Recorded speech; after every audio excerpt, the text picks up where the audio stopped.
Nosso convidado de hoje no Desbravadores é advogado formado pela PUC, empresário de bandas como Papas da Língua, Reação em Cadeia e Chimarruts. Recebeu em 2019 o Prêmio Açorianos por sua contribuição no mundo da música. Nosso convidado de hoje no Desbravadores é Hilton Carangati.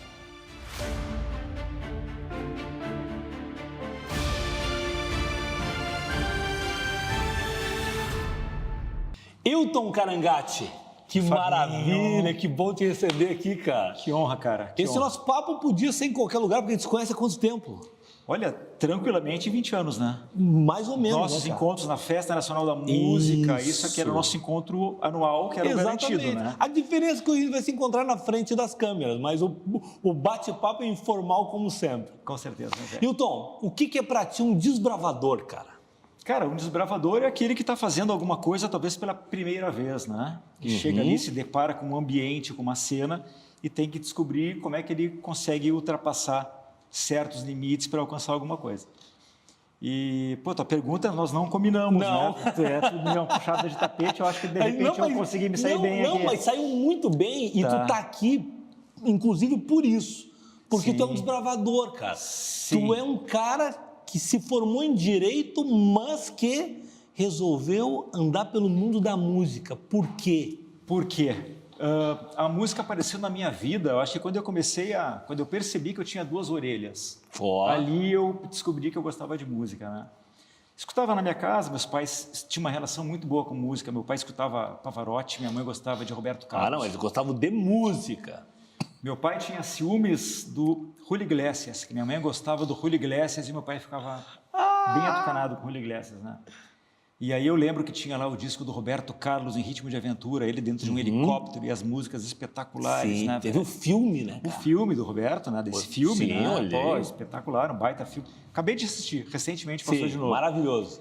E aí, os meus pais... Cara, sabe que eu já bati papos, como a gente está conversando aqui, com outros amigos também, que porventura me convidaram para conversar.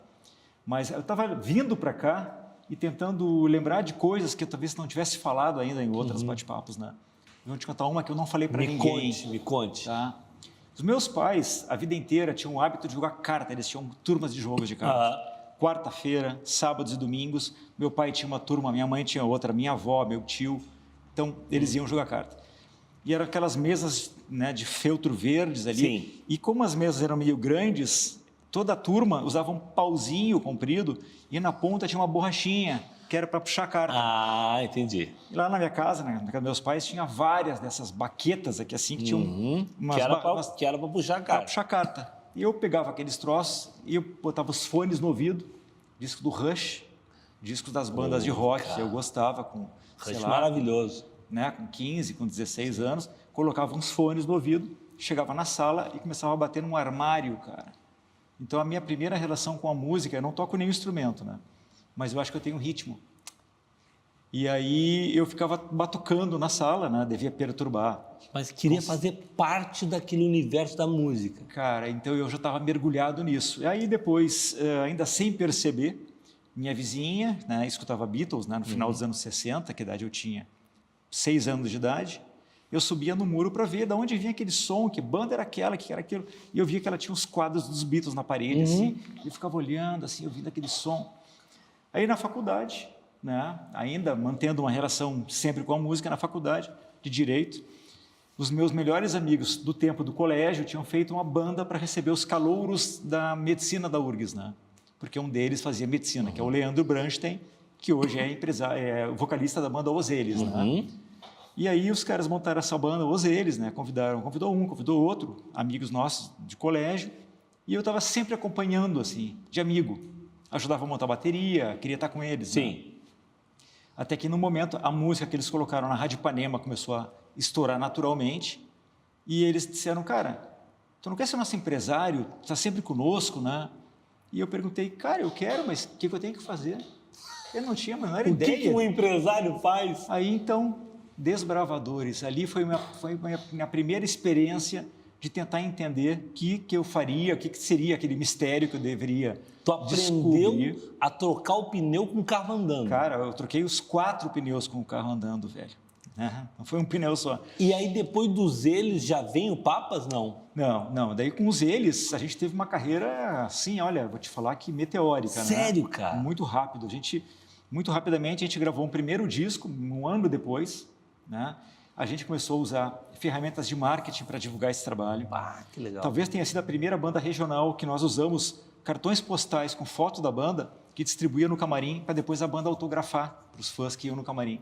Para tirar, não se tirava foto. Sim. Naquele momento, tu ia lá e pedia um autógrafo, né? Então, tu tinha onde preencher os autógrafos, isso que era sempre uma lembrança da banda, que era uma foto da banda. Isso que ano, mais ou menos? 85. 85. 85. Em 86, um ano depois, no mesmo ano, em 85, meu primeiro show foi dia 27 de abril, no Veleiros do Sul. Aqui numa festa que deu 3.500 pessoas. Caraca. A preocupação do clube era que as pessoas não caíssem dentro do rio, de tanta gente que tinha. Sério, doutor? Tá?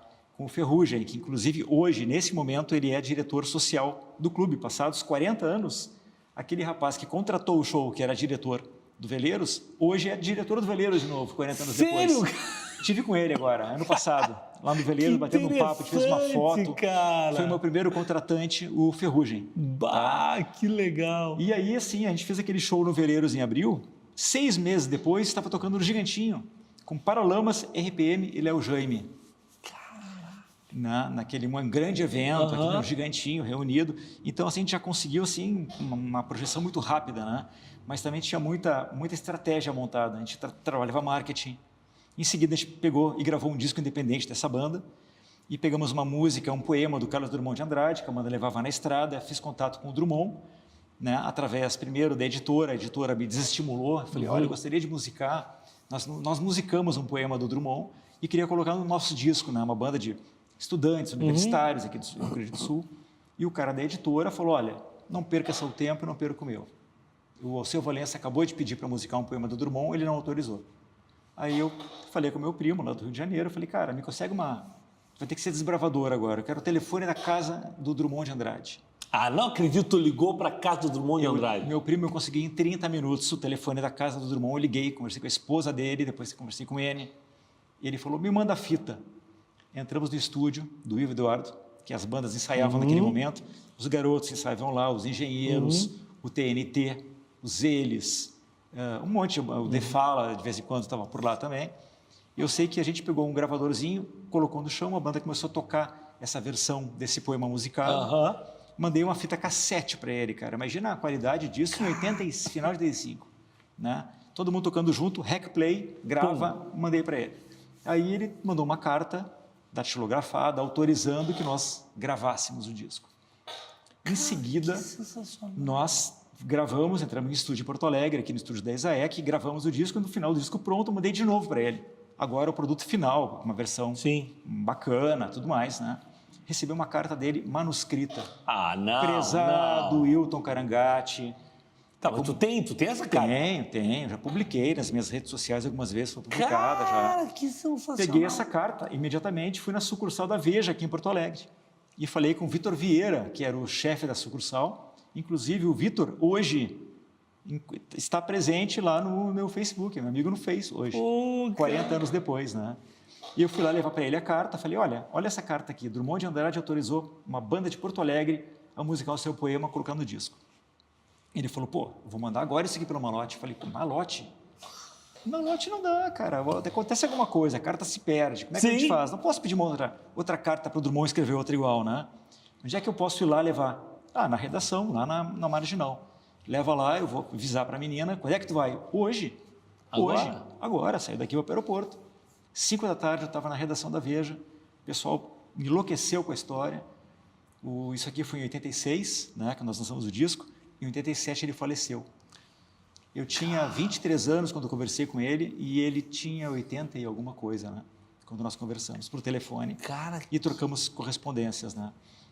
Então, isso aqui foi tudo muito rápido. A gente fez o Perdidos na Noite, o Faustão. Vocês fizeram Perdidos, cara. Eu fiz todo o roteiro. Saí da redação da Veja, fui direto na produção, né, do Teatro Zácaro.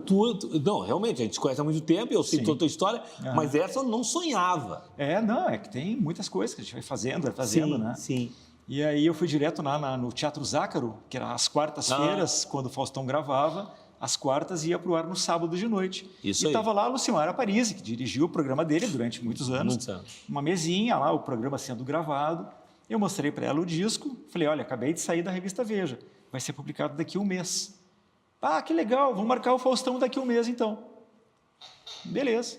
Saí dali, foi numa casa de shows, lá em São Paulo, chamada Latitude, que era uma caravela. Imagina uma caravela em tamanho natural, um projeto de caravela, o cara pegou uma caravela e construiu uma caravela.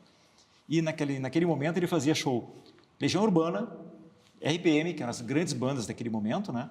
E dentro dessa programação incluímos os eles ali também. Tudo para um mês depois. Então a gente foi lá e fez Faustão, um mês depois. No final de semana estava fazendo show lá na caravela, no Latitude 3001. E na mesma semana estava na Veja no Brasil inteiro. E todo mundo querendo saber, mas quem é essa banda, cara? Essa banda era um Faustão, essa banda com uma banda independente de Porto Alegre, né? E a gente anunciava aqui o disco que nós gravamos, né, com outdoor. Não tinha ninguém, não tinha banda anunciando com outdoor. Então a gente colocava aqui, os eles, só faltava o disco. Quando nós lançamos o disco. Então colocamos 50 na cidade. Então, cara, foi tudo assim, foi um movimento muito forte, né? Como o vocalista, o Leandro, fazia medicina na URGS, ele teve que fazer uma opção naquele momento, assim, de, tá complicado. Sim, tem que escolher alguma coisa. Uma banda que fazia 6, 7 shows por mês e a medicina estava conflitando, e ele optou pela medicina. Nosso último show foi dia 31 de janeiro de 88, no Palcão à Beira-Mar, em Capão Novo. Cara, sério, cara? É, cara, então, pô, quem viveu os anos 80 lembra que todos os finais de semana... Não. O Palcão de Capão... Festa do Sol. Exato, cara. Pô, a professora Lauri. Claro, professora Lauri, cara. Fiz muito com o Tiguri lá, cara. Então, o nosso show de despedida, assim, foi um momento ruim para todos nós. Sim. Tinha uma data definida, assim, o último show dos eles vai ser naquele 31 de janeiro de 88. Cara, foi meteórico mesmo, então, porque...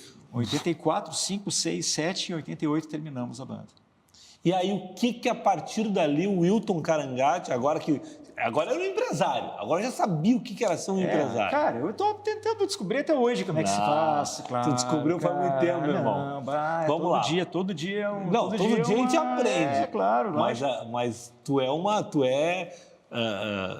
sumidade no meio brasileiro de um cara que é respeitado, porque tu é um cara íntegro, é um cara honesto, é um cara de palavra. Eu sei porque eu já contratei show teu. É verdade. Entendeu? É verdade. Tu é um cara muito bem quisto pelas pessoas, porque eu sempre falo, cara, na vida a gente está ou dormindo, ou colhendo, ou plantando. Sempre uma dessas 3 atividades, né? Uhum. E se a gente não está dormindo, a gente está plantando ou está colhendo, né? E a gente está colhendo aquilo que a gente plantou. É verdade. E, cara, e ninguém fica tanto tempo no mercado como tu tá, né?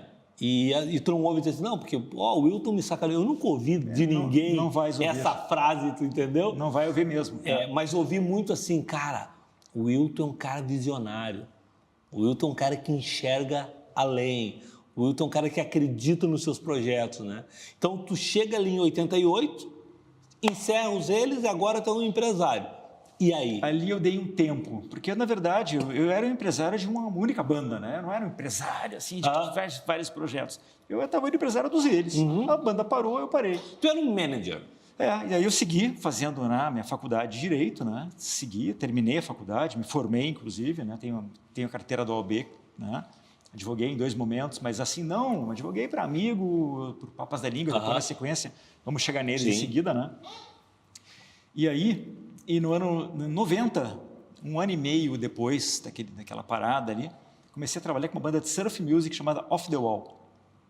Primeira banda de surf music do Brasil. Por quê? Porque o batera do Ozeles, o Regis Dubin, ele era o baterista do Off the Wall e me convidou também para trabalhar com eles. Ficamos 6 anos trabalhando juntos. Fizemos muitas coisas, trabalhamos shows no Rio de Janeiro, abertura do Spy vs. Spy, uma banda australiana aqui no Rio de Janeiro, no Circo Voador. Eu fui no show deles quando eles vieram aqui. Então, a assessoria de imprensa daquele show foi feita por mim. Eles fizeram shows em 8 capitais do Brasil, né? E quem trouxe eles para o Brasil foi o Ricardo Chantilly, que é meu amigo até hoje, que tem a Australian Connection. Sim. Trouxe Ganga Jang, Rudo Gurus, Spy vs. Spy, Australian Crown, toda essa turma aqui. E eu fiz assessoria de imprensa daquele show e coloquei a Off the Wall para fazer a abertura do Spy também. Que legal. E aí foi tão legal que nós fomos para o Rio de Janeiro para fazer o show também com eles no Circo Voador. Olha só, o papo tá muito bom, mas eu preciso fazer um breakzinho. Tá, beleza. Porque na volta a gente vai continuar falando desse assunto, vai falar do Papas já no segundo bloco. Quero saber como é que tu chegou ali, pode ser? Claro. Então, você de casa, hoje estou recebendo meu amigo Hilton Carangati, um cara que tem uma história linda, dá para ver, um desbravador, mas eu quero te lembrar, você que é desbravador e quer desbravar as estradas do Brasil, tem que desbravar de Land Rover, e Land Rover é na Top Car. 2 minutinhos e a gente volta com nossos desbravadores.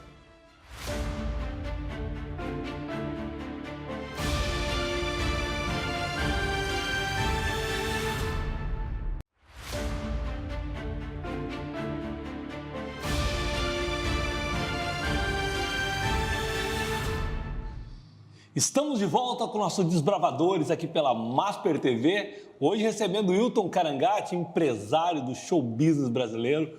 A gente falou no bloco anterior do teu começo lá com os Eles, depois ficou 6 anos com uma banda de surf music e tu falava no bloco anterior que com essa banda vocês viajaram o Brasil com surf music e tal, foi muito bacana. Mas e depois disso? Depois desses 6 anos? Então, migrei diretamente, né? Quando eu parei de trabalhar com Off the Wall, que são inclusive meus grandes amigos até hoje, né? O Mully Bertolucci, que era o vocalista do Off the Wall, mora em Portugal há muito tempo, foi campeão de surf em várias categorias aqui. E aí, em 96, eu tive, como o Léo Enquim, fundador do Papas da Língua, era integrante do Os Eles, daquela primeira banda. O Léo era... Ah, eu não sabia, cara. O Léo era dos Eles. E aí ele me convidou para trabalhar com eles naquele momento que ele tinha uma fita ainda, que ele tinha meio produzido tudo, né? Ele tocou teclado, tocou baixo, tocou guitarra. E me mostrou isso aqui, nós estávamos no Banco Itaú, nos encontramos casualmente numa agência do banco, né? E ele falou, tem tocar fita no teu carro? Tenho. Vamos lá? Vamos. Comecei a escutar esse trabalho daquilo que viria a ser os Papas da Língua. A demo do Papas. Uma demo, não tinha nada sido lançado ainda, né? Eles tinham só aquela fita. Isso? Final de 94, por aí, né? E eu estava ainda, na verdade, com Off the Wall em 94. Eu só me desliguei em 96 Off the Wall. E aí ele falou, vamos nessa. Falei, mas já tinha, o time estava fechado já de músicos. Não tenho certeza se naquele momento já estava fechado o time da banda, né? Mas eu sei que o Léo tinha gravado todos aqueles instrumentos ali, né? E a voz eu acho que era do Serginho também, se não me engano. Mas aí, como eu sempre trabalhei um artista de cada vez, eu estava naquele momento, em 94, com Off the Wall, falei, cara, eu vou te indicar um grande amigo, que é um cara super sério, que é o Tonho Meira. Tá? Empresário na época do Ney Lisboa, também na época do Nenhum de Nós. Daí ele falou, cara, eu não conheço, deixa que eu faça a ponte, vou ligar para o Tonho, e vocês vão lá. E o Tonho realmente pegou esse primeiro ano e meio do Papas. Cara, eu não foi sabia. Com o Tonho. Isso, o Tonho lançou o primeiro disco da Sony, que o Papas gravou, aquele que não tem, o nome do disco é Papas da Língua, né? Sim. O Tonho lançou esse disco. Porque o segundo já é com o selo da City lá. Isso, com o Raul Albornoz. Com o Raul Albornoz. Isso, Antídoto, porque a gente lançava contigo pela City e eu lembro que um dia eu estava lá, o Raul falou, cara, vou lançar aí o Papas da Língua. Falei, caraca, pô, que bacana e tal. Sim, aí nesse daí eu me desliguei do Off the Wall, né? E aí, vê como são as coisas, né? Me desliguei do Off the Wall numa sexta-feira, né? Por questões internas, eu falei, cara, não vou continuar, né? Vou procurar outros projetos aqui. Na segunda-feira, me liga o Léo. Hilton, vamos almoçar eu, tu e o Pezão? O que houve? Não, a gente quer conversar. Nós desligamos do escritório que nós estávamos lá. Falei, cara, vamos conversar. Acabei de me desligar do Off the Wall também. 96. Olha só, cara, que era para ser, né? E aí, iniciamos, né? Foi um momento difícil, início, né? O Papas, embora tivesse tocado músicas na Atlântida, né? Democracy, It's a Hard Way, aquela música que começou a pegar, tudo mais. Mas, cara, é como todo início, né? Claro, você tem uma música, né? Começo. E então, a gente começou a trabalhar e aí, em seguida, já começou a pensar na gravação do próximo álbum, que foi Xalala. Que 98. Que é esse... Que tem a pilha. Sim, lembro como se fosse hoje quando vi a capa. Que tem ali 16 músicas e todas as músicas estouraram Que aqui loucura, regionalmente, né? Então ali foi a nossa virada. Ali a gente começou a ser enxergado, inclusive quando veio a fazer entrevistas no interior, no estado aqui, nas cidades do interior. Eles tinham um swing tão diferente daquilo que era produzido aqui em música aqui no estado, que os caras da rádio perguntavam: vocês não estão estranhando o frio aqui no Rio Grande do Sul? Eles pensavam que a banda era Rio de Janeiro, lá de cima, entende? Daí, não, mas nós somos daqui, vocês são daqui. Porque ele tinha um swing, tinha um molho. Não. E a banda maravilhosa, né, cara? Até hoje, né? Então... Mas eu lembro assim que, cara, quando o Zé Natalio era um cara que vinha de uma outra pegada de música, né? Sim, vinha de funk também. Exatamente, sabe? cara. Né? Muita influência de Michael Jackson. Isso aí. Que era um músico altamente conceituado, né, cara? Sim, o Zé é um monstro, né? Um monstro, né? Zé, cara, como assim, Zé Natalio é um baixista? O Zé não sabe brincar, o Zé é complicado. É aquilo que a gente brinca nas internas, que a gente fala é ignorante, né? É um ignorante. É ignorante. É isso aí. Não sabe brincar, né? É um cavalo, é um dinossauro, é isso aí. Que loucura, né? Cara. Tira um baita som do instrumento. E aí, então, aquele disco ali foi a grande virada, tanto que a imprensa local apareceu assim, né, numa manchete, o Papa Zé Pop. Isso. Né? Fazendo ainda uma alusão ao Papa, Sim, é Pop, do Engenheiros do Havaí, né? A jornalista colocou que o Papa Zé Pop. E ali a gente começou a fazer a tal virada, né? Já começou a fazer shows em São Paulo, ali já teve uma primeira aproximação com a Polygram, na época ainda, né? Que a gente pegou ainda antes de ser aquela fusão Polygram Universal, tudo mais. Então, esse mesmo disco já começamos a trabalhar pela Polygram. Né? Saiu dessa parceria da Antídoto, tanto que ele foi masterizado no estúdio Bernie Grundman, lá em Los Angeles, que é o mesmo cara que fazia Michael Jackson, assim, sabe? Então, o som do disco já veio muito diferente. Mas depois que já tinha lançado pela... Não, foi nesse momento, já entramos na parceria. Já entramos na parceria. Essa matriz era de vocês, então? Essa matriz era de vocês? Não, da gravadora. Da gravadora, eles que bancaram a gravação, né? Então a matriz era o Raul Albornoz, que é o diretor artístico da gravadora, tudo mais. E aí depois, em 2000, lançamos o Baby Boom, que também tem grandes sucessos. Eu Sei, por exemplo, né? Que é Eu Sei. A música Eu Sei foi composta numa viagem que nós saímos de Lages, na Festa do Pinhão, Santa Catarina, indo para Bagé. Eram 13 horas, assim, um frio, cara. Uma puxada. E aí tem a imagem, o momento da criação da música, os primeiros acordes da música sendo tocada. Sério? Quem tiver paciência de procurar, isso aqui é difícil de achar, ela tem pouquíssimas visualizações, mas o momento da criação da música está postado no YouTube. Pá, cara, que legal. E aí, então, foi criado ali, a música estourou aqui na região sul, né? Virou um hino. Foi quando eu comecei a buscar possibilidades, né? Fora daqui também. Então, logo depois, na sequência, em 2004, a gente gravou outras coisas antes, também em 2002 também, né? Gravou outros discos antes, mas em 2004, que agora completa 20 anos, né? Gravamos aquele DVD no São Pedro, Papas da Língua Acústico, que foi ali deu para todo mundo. Ali deu para todo mundo. Ali terminou a brincadeira. Eu exagero se eu disser que ali o Papa se torna realmente nacional. Sim, mas na continuação disso aqui, porque nós lançamos aquele DVD, né, lançado ainda pela RBS, né, em parceria da RBS. Com a Orbit, né? Com a Orbit, isso. Exatamente, com o Renato Sirotsky. Isso. Né? Aí lançamos com a Orbit esse material e a gente percebia que ali tinha uma coisa que podia ser muito maior, né, do que o mercado regional. Já tínhamos feito o Planeta Atlântida mais de uma vez, sei lá, 3, 4 vezes, parecido do Planeta, já tinha feito muitas coisas importantes. Né? Já tínhamos feito, inclusive, o Jô Soares, né? De maneira independente, fizemos o Jô. Né? Aí eu estava tentando fazer contato com o Jane Monjardim, que é a diretora da Globo, das novelas, né? E eu tinha mandado material lá para o setor dele dentro do Projac, que ele tinha lá dentro. E nunca vinha retorno, né? Não dava nada assim. Até que num Planeta, que o papai estava tocando, naquele final de ano, 2005, na real, encontrei o Luiz Augusto Lara, que foi secretário de turismo durante 2 governos aqui, Ieda e Rigoto. Encontrei o Lara, lá nas áreas ali, né, os camarotes do Planeta, e ele falou, como é que estão as coisas? Eu falei, cara, tá tudo certo, tudo ótimo. Posso te ajudar em alguma coisa? Eu falei, olha, acho que pode.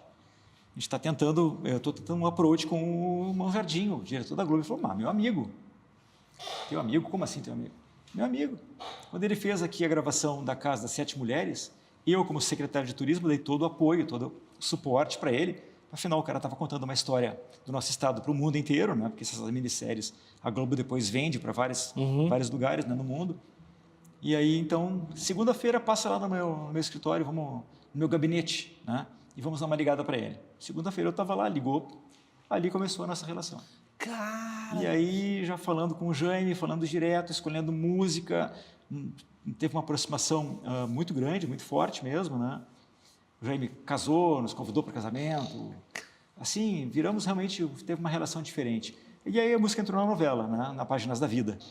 Sendo que acho que o fato mais importante que se pode falar é que a banda participou dentro do capítulo, tocando músicas dentro do capítulo, né? Cara, eu lembro disso também. Cara, não tem Foi um negócio avassalador. Nunca ninguém viu né, aquilo, né? Nem a gente viu. E na minha, olha, não vi acontecer de novo. Não. Nunca mais aconteceu aquilo.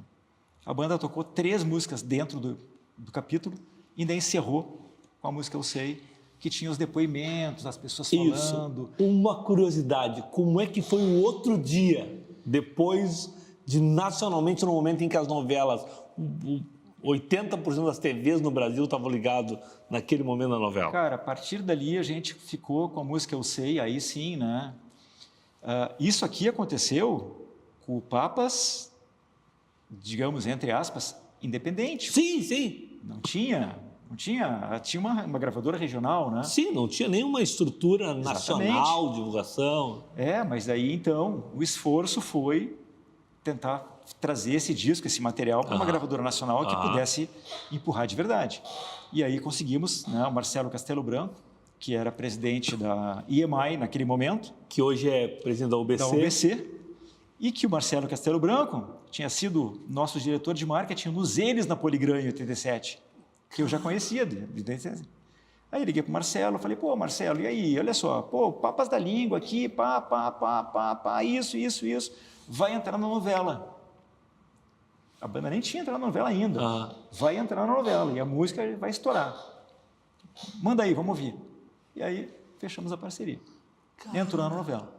E aí, com toda a máquina de uma gravadora, coisa começou a acontecer, e a música Eu Sei ficou 8 meses em primeiro lugar em todo o Brasil, acompanhado pela Crowley, né? A Crowley é aquela MED, né? Que as pessoas acompanham para as capitais ali, e a gente ficou 8 meses em primeiro lugar. Aí fez tudo, Festival de Salvador, fez assim, e eu comecei a monitorar onde que a novela iria percorrer pela Globo Internacional. E, bom, daqui eu peguei, já tinha contatos ali dentro, já sabia para onde ia, né? E comecei a buscar os países onde a novela iria chegar. E aí me antecipei. Aí eu fui buscar uma pessoa que nos representasse em Portugal, porque Portugal recebia muito bem a novela brasileira. Aí tivemos um empresário lá, o Luiz Tomás, né, que era de uma produtora muito bem conceituada também lá em Portugal, a Lisboa Agência. Da mesma forma, contatos na França e contatos em outros lugares, para a gente, sempre que aparecesse... Sempre que a novela chegasse... Quando a novela chegasse, já estava com um esquema preparado ali. Em Angola, né, explodiu Angola, o Papas tocou no estádio da Cidadela, em Luanda. Tinha 30 mil pessoas, era a única banda brasileira. Tinha uma banda de Portugal, Chutes e Pontapés, que é a banda mais importante de rock de Portugal, deve ter 45 anos de carreira. Sim. Estou para dividir o palco com eles, né? Tem uma banda da Holanda, o Chutes de Portugal, o Papas do Brasil, 2 bandas, né, de Angola, uma banda de Cabo Verde. Então, assim, a gente foi indo e fazendo. Cara, eu acho genial isso, que é a questão de se antecipar as coisas. Isso só um visionário, só alguém que tem esse sangue desbravador consegue fazer outro. Que é o fato de minha música entrou na novela. Tá bom, vamos ver para onde é que ela vai agora. E eu vou correr na frente e eu vou esperar ela chegar. Isso. Porque normalmente as pessoas, elas tendem a esperar as coisas acontecerem para depois ir fazer. Então, tu está me dizendo que tu fez o contrário. Tu sabe, a novela vai para Portugal, ok. Então, quando a novela chegar lá, eu vou ter uma estrutura lá pronta para atender o mercado. E a Argentina, a mesma coisa. A Argentina, eu fui assistir um show do The Police, em Buenos Aires, né? E aí eu já conhecia um amigo, assim, que é meu amigo até hoje, um grande amigão. E o irmão dele é o cara mais importante. Ele como se ele fosse o irmão do Boninho da Argentina. Fui lá um dia antes, vamos almoçar, tem uma música, quero mostrar que eles têm uma novela agora no Brasil que está estourada e que eu quero botar essa música numa novela argentina. Daí ele falou, vamos meter. Metemos e a música entrou na Argentina. E estourou. Uma versão em espanhol, na novela Por Amor a Vos, Argentina. E ao mesmo tempo, num outro canal, no canal 11, entrou Páginas da Vida com a versão em português. Aí a gente estava na Argentina com a versão em português, com a versão em espanhol. E aí fizemos muitos shows lá. E aí, de novo, fui na EMAI da Argentina. Levei esse material e a EMAI nos contratou e lançou também esse DVD acústico lá na Argentina e no Uruguai.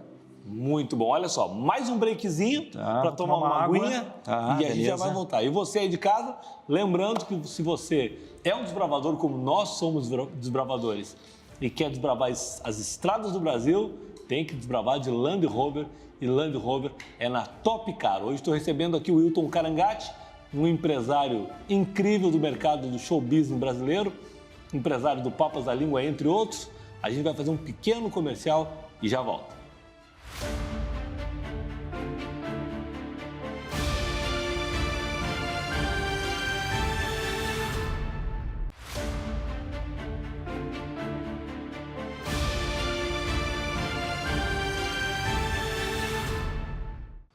Maravilha, estamos de volta com o nosso Desbravadores aqui pela Masper TV, hoje recebendo o Wilton Carangati.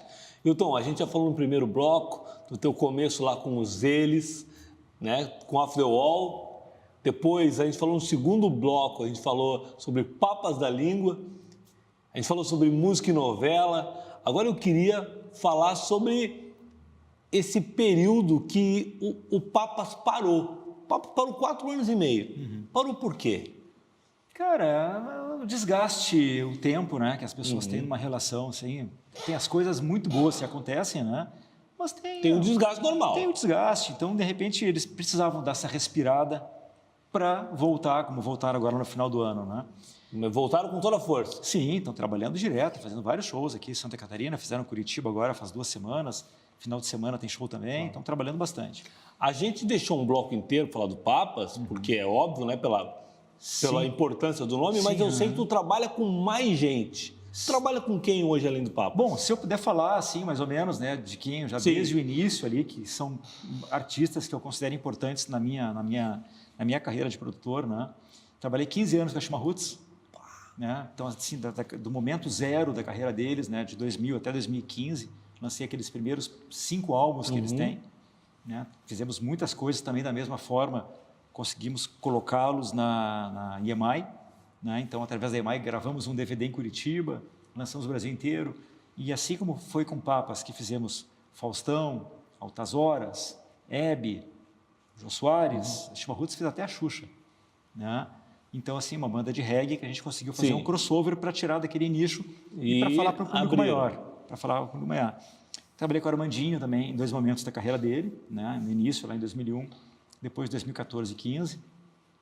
Reação em Cadeia, né?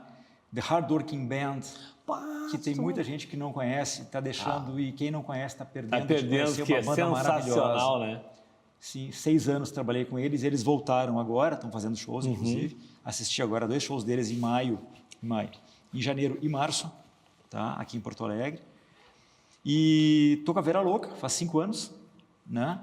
E também, agora, tu vê só, trabalhando tanto tempo no pop, né? Exclusivamente dedicado a grupos pop. Estou trabalhando desde da pandemia, 2020, com um grupo chamado Bach Society Brasil, Bach de Johann Sebastian Bach. Música erudita. Música erudita, exclusivamente voltada ao repertório do Bach. Cara, como é que um cara do pop entra no erudito? Como é que aconteceu isso na sua vida? Eu tinha produzido um grande evento, tá, dentro de um casamento. Neste casamento, que a princípio teriam 5 atrações musicais, aí por isso que me chamaram, porque o pessoal não ia ter tempo de se ocupar de tanta atração musical, que previa Família Lima, muitas coisas, muitos shows dentro desse evento. Aí eu entrei e acabaram tendo 12 shows. Num casamento? Num casamento, em Gramado. Um casamento espetacular. Sendo que 20 dias antes do casamento acontecer, eu fiquei 6 meses produzindo o show. 20 dias antes, um noivo me liga, se tornou um amigo. Wilton, falei, não. Nem continua. Sempre que tu me liga falando, Wilton, alguma coisa vai acontecer aí, tu bota mais uma atração. Botou o grupo Toll, colocamos o cara que ganhou o The Voice. Nossa! E um grupo de samba daqui que participou também, esqueci o nome dos caras, muito bons também. Ele falou, cara, a gente tem um sonho, que é colocar Capital Inicial. Eu falei, cara, eu já tenho 3 palcos, os 3 palcos estão ocupados, não tem aonde colocar mais, a não ser que se crie um ambiente novo, porque o palco do Capital Inicial, cara, tem uma estrutura. Sim. Né? Cria para mim, vamos fazer. Ou seja, teve. Entre as atrações, teve um momento que tinha piano e cello durante o jantar. A pianista, me tornei um grande amigo da pianista, esposa do maestro Fernando Cordella, que estava iniciando o projeto da Bar Society Brasil. O maestro Cordella é um maestro super renomado, assim, um dos mais importantes do Brasil, cravista, na verdade. Né? Ele mais se apresenta como cravista do que como maestro. E aí estava iniciando esse projeto, e aí, quando eu fui conhecê-lo, para convidá-lo para fazer um outro projeto que eu estava criando, ele me convidou para participar da Bar Brasil. E nós nos associamos, fizemos, montamos a Bar Brasil, e só existem 14 sociedades bar no mundo. Para tu ter esse nome, Bar Society Brasil, Bar Society Holanda, Estados Unidos, Japão, tu tem que ter autorização da Fundação Bar em Leipzig, na Alemanha. E nós, em 3 meses, recebemos a chancela de sermos a 14ª Bar Society no mundo, sendo a primeira brasileira. E de lá para cá a gente está produzindo shows. O nosso site com os concertos tem 20 mil acessos por mês, barbrasil.com. Ó, tá aqui, ó, já tá passando aqui, ó. barbrasil.com. barbrasil.com. E os shows com a Vera Louca, né, velho? Que a gente está trabalhando juntos há 5 anos, a gente está fazendo um trabalho muito legal. Inclusive agora em maio, né, a banda voltou da enchente, estava até presa em São Paulo, né? Fizemos show em São Paulo. Lá nesse show receberam um disco de ouro pelos 30 milhões de visualizações do DVD que foi gravado no Opinião em 2014.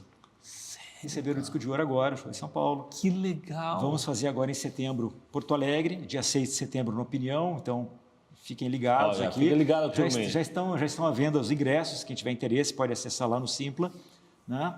Faremos agora também Curitiba, no teatro em Curitiba, faremos Blumenau, fizemos recentemente Florianópolis e estamos trabalhando direto, Santa Catarina, Rio Grande do Sul, Paraná, São Paulo. Então hoje no teu escritório são artistas exclusivos teus hoje, a Vera Louca, Papas da Língua. Papas da Língua não é exclusividade minha, o Graxa está trabalhando eles também. Tudo bem, tá? ok. O Sandro Roncato. Sim. Tá? Então é o Papas da Língua, a Vera Louca, o Papas da Língua e a Bar Brasil. Que legal, cara. Tá? E as minhas palestras também. Pois é, mas eu ia falar o seguinte, além de tu agenciar artistas, tu agencia um palestrante também. É verdade. Em 2004, faz 20 anos, fui convidado para dar uma palestra de um evento que iria acontecer numa universidade. Daí o reitor me ligou e eu falei, não dou palestra, nem sei dar palestra. Eu falei, te agradeço o convite, mas tenho um compromisso. Dormi naquela noite, na manhã seguinte eu liguei para ele e falei, me desvencilhei daquele compromisso, vamos fazer. Pensei, cara, vou descobrir o que é isso, né, velho? Sim, vamos lá. Talvez seja só contar uma história, tá? Né? Fui lá e fiz.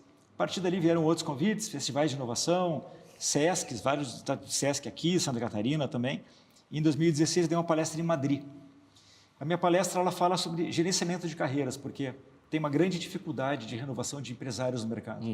Músicos, cara, tem muitos materiais legais, bandas legais, talento musical aparece. Só que por algum motivo misterioso, a gente não sei por quê, não tem produtores, cara. Não tem os caras que levem as carreiras desses artistas. Né? Então essa minha palestra serve tanto para artistas que têm uma carreira independente, que estão tentando se virar e descobrir como é que eles fazem uma autogestão, quanto para tentar descobrir pessoas e trazer para esse universo de produção. Que legal. Para ter mais gente trabalhando e mais gente levando esses projetos que são milhares, né, velho? Não tem fim. É porque, primeiro que esse mercado do show business e tal, é um mercado que as pessoas vão descobrindo, né? Vão gostando de trabalhar, como o Wilton lá atrás. Um dia, ou como o Fabinho, por exemplo, um dia se apaixonou pela música e aí, de repente, quem é que vai me vender? Quem é que vai cuidar da minha carreira? É muito difícil isso.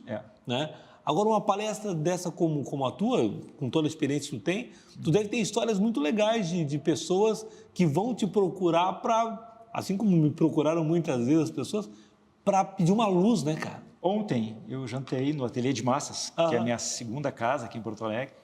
Jantei com um querido amigo e com um filho. O filho dele tem muitos talentos. E aí a gente bateu um papo, ele queria bater um papo para tentar enxergar alguns possíveis caminhos, né, para a carreira do menino. Né? Cara, que legal. Então, vamos lá. Então, o advogado tá descansando? O advogado Wilton Carangati? O advogado já nasceu dormindo, na verdade, porque eu só advoguei para o Papas da Língua numa ação e para um grande amigo meu, vocalista do Ozeles também.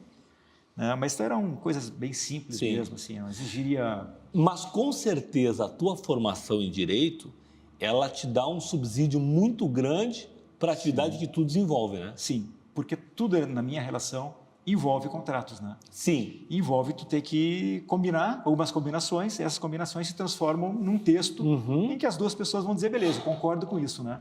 Seja na contratação de um show, seja na minha relação com os artistas, né? Com a editora, com todo o universo, ele é regrado em cima de regras, né? Hilton, tu também... Regrado em cima de regras, me desculpem aqui. Não, tudo bem. Hilton, e tu também, tu produziu muitos shows em outros países, são 10 países? Sim, já produzi, eu acho que mais ou menos uns 4.500, 4.700 shows em 10 países, né? Cara...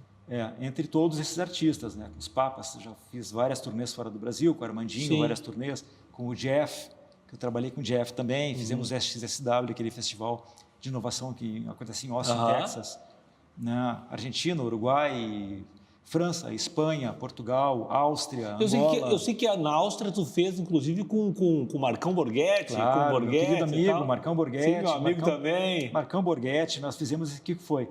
Quando nós estávamos na França, fazendo um festival na França... Em Sanaí? Em Sanaí, na Copa do Mundo, 98, né?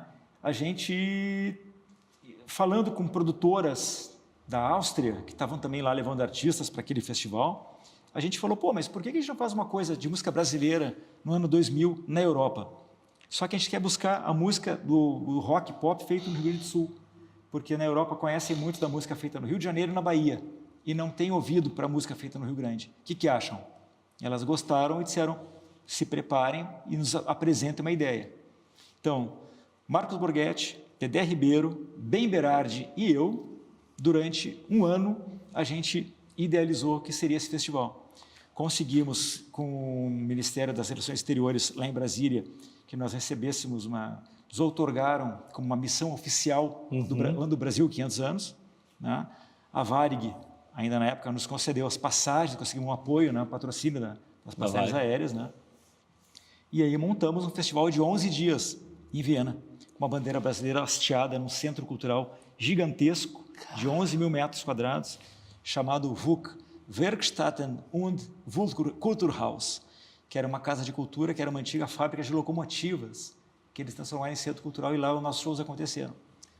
E eu lembro que a gente ficou muito preocupado, porque estava num dos dias que aconteciam nossos shows ali, estava dividindo a plateia com Bon Jovi, na mesma cidade. A gente pensou, cara, não vai vir ninguém no nosso show. E lotou. Todos os nomes foram lotados. Papas da Língua, Bebeto Alves, saudoso Bebeto, Arthur de Faria e Renato Borghetti. Então fizemos esses 4. E outros encontros também, que a gente agregou mais coisas, né, da nossa cultura para falar, discussões, para falar desse festival que rolou em Viena no ano 2000. E aí, em 2001, teve a contrapartida, nós trouxemos a vanguarda austríaca para fazer eventos em Porto Alegre. Daí usamos os equipamentos aqui do estado, né? O Teatro São Pedro, outras casas também, outros teatros também, e trouxemos 8 atrações de Viena para mostrar um pouco da cultura que se produz lá na Áustria para cá para os brasileiros, né? E fizemos São Paulo, fizemos Rio de Janeiro também, Porto Alegre e Rio de Janeiro. Sensacional, Hilton. Hilton, tá chegando no finalzinho. Tu viu como passa rápido, cara? Pois é. Tu viu que em 12 minutos não dava? É verdade. Isso aí é o papo de bastidor, tá? Ele tava falando bastidor, em 12 minutinhos. Falei, Hilton, a tua história é muito grande, cara. Daí uns 2 programas tranquilo. Estou escrevendo um livro. Um dia sai, daí eu conto mais histórias com mais detalhes. Não, mas então é o seguinte, vamos deixar combinado, quando sair o livro, a gente marca um encontro aqui. Tá bom? A gente nem fala antes sobre o livro, para mim mesmo ter a surpresa. Eu quero ouvir um pouco das histórias do livro. Tá marcado. Irmão, obrigado, viu? Obrigado por ter se deslocado até aqui, gasto o teu tempo e investir o tempo com a gente aqui. Honra, prazer. Prazer foi todo meu. Prazer. Você de casa, obrigado, muito obrigado pela audiência até agora. Lembrando que se você é desbravador, como a gente, quer desbravar as estradas do Brasil, Desbravar tem que ser de Land Rover, e Land Rover é na Top Car. Na semana que vem tem mais Desbravadores aqui na Masper TV. Fica na paz.